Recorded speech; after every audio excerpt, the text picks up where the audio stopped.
பொங்கல் என்றாலே நம் மனதில் முதலில் நினைவுக்கு வருவது சூரியன், வயல், நெல், கரும்பு.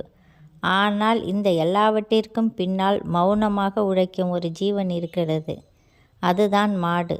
அந்த மாட்டுக்காகவே ஒதுக்கப்பட்ட ஒரே ஒரு நாள்தான் மாட்டுப்பொங்கல். மனிதனுக்கும் இயற்கைக்கும் விவசாயத்திற்கும் மாடுகளுக்கும் உள்ள உறவை கூறும் ஒரு புனித நாள். இன்று நாம் மாட்டுப்பொங்கல் என்ற திருநாளின் கதை, வரலாறு, புராணம் மற்றும் அதன் ஆன்மீக அர்த்தம் எல்லாவற்றையும் ஒரு முழு கதையாக கேட்போம். மாட்டுப்பொங்கல் என்பது மாடுகளுக்கு நன்றி செலுத்தும் நாள். நம் முன்னோர்கள் மாடுகளை ஒரு விலங்காக அல்ல, குடும்ப உறுப்பினராகவே பார்த்தார்கள். வீட்டில் ஒரு மாடு இருந்தால் அது அம்மாவாகவும் தாயாகவும் தெய்வமாகவும் கருதப்பட்டது. புராண காலத்தில் தேவர்களுக்கும் மனிதர்களுக்கும் பசுக்களுக்கும் ஒரு புனித உறவு இருந்தது. அந்த காலத்தில் காமதேனு என்ற தெய்வ பசு இருந்தது. ஒரு நாள் பூமாதேவி மனிதர்களின் பாவ சுமையால் வேதனையடைந்தாள்.